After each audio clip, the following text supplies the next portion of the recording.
بسم الله الرحمن الرحيم. السلام عليكم جميعا صديقاتي أصدقائي، كيف الحال؟ كنتمنى تكونوا مزيانين وتلقاكم هذا الفيديو في أحسن الأحوال إن شاء الله. اليوم غنهضروا على واحد المنتوج آخر. جبت لكم واحد شامبون سميتو فيولا، غزال بزاف، رائع ممتاز، من بين الشامبونات اللي كيعجبوني بزاف هاد فيولا.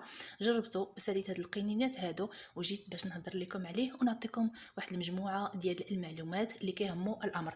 بالنسبه لهاد الشامبون هذا فهو كيتستخدم يعني صالح للشعر المعالج بالبروتين او بالكيراتين. يعني الناس اللي داروا لي سوان الشعر ديالهم كيصلح ليهم هذا الشامبون، لانه سون سلفات، بدون السلفات، لا يحتوي على السلفات، كيعطي واحد اللمعان واحد البريق للشعر. هاد النوعيه اللي جبت لكم خاص بالشعر المصبوغ ولا الشعر اللي فيه لي ميش. ولكن كيستخدموه كاع الناس تقريبا، واخا ما يكون الشعر مسبوغ، واخا ما يكونوش فيه لي ميش كيصلح ليهم. بالنسبه لي انا ما صبغت شعري وما درتش فيه لي ميش وكنستخدم هذا الشامبون هذا، كيجي رائع جدا. التركيبه ديالته كريميه، بحال درنا شي كريم على الشعر ديالنا.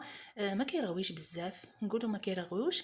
غالبا شامبونات اللي ما فيهمش سلفات ما كيديروش الرغوه، وكيكونوا يعني كتكون فيهم واحد التركيبه كتغذي الشعر جيدا وكتحميه من التلف ومن التقصف ومن جميع الاضرار والمشاكل ديال الشعر. استخدمت هذا الشامبون هذا كما قلت لكم وعجبني، وبغيت نشارك معكم هذه التجربه هذه ونعطيكم مجموعه من المعلومات.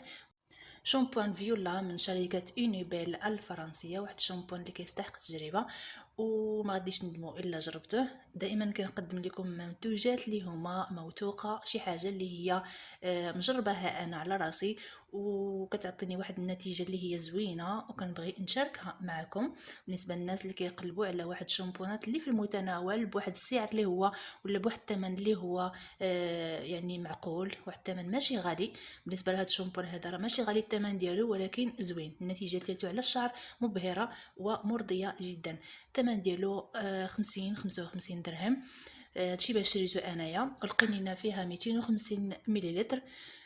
كيدينا واحد المده لا باس بها. خديت وحده وساليتها وخديت الثانيه. مهم عطاني واحد النتيجه زوينه والشعر كيكون ناعم جدا. فاش كنستخدموا هذا الشامبون ما كنحتاجوش نديروا البلسم، لانه فيه شامبون وفيه البلسم. التركيبه ديالته كريميه، ما كنحتاجوش نديروا المرطب او البلسم او الديميلور ابري شامبوان.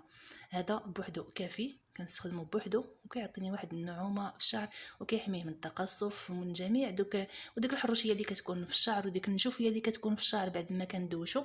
نتوما عارفين الشعر الجاف كيحتاج بزاف المرطبات وكيحتاج بزاف ديال الزيوت باش كيجي سهل في التسريح ديالو. ومع هاد الشامبون هذا ما غاديش تلقاو دوك المعاناه، ما غاديش تلقاو دوك المشاكل كاملين. كيسهل علينا التسريح ديال الشعر وكيسهل علينا يعني نعتنيو بالشعر ديالنا بصفه عامه. هذا الشامبون اللي جبته لكم اليوم، كنتمنى ينال الاعجاب ديالكم. ما تنساوش الاشتراك في القناه وتفعيل زر الجرس وتدعموني باش نقدم لكم المزيد من الفيديوهات والمزيد من المعلومات ان شاء الله. امسيه سعيده للجميع، دمتم بالف خير والى فيديو اخر ان شاء الله. الى اللقاء.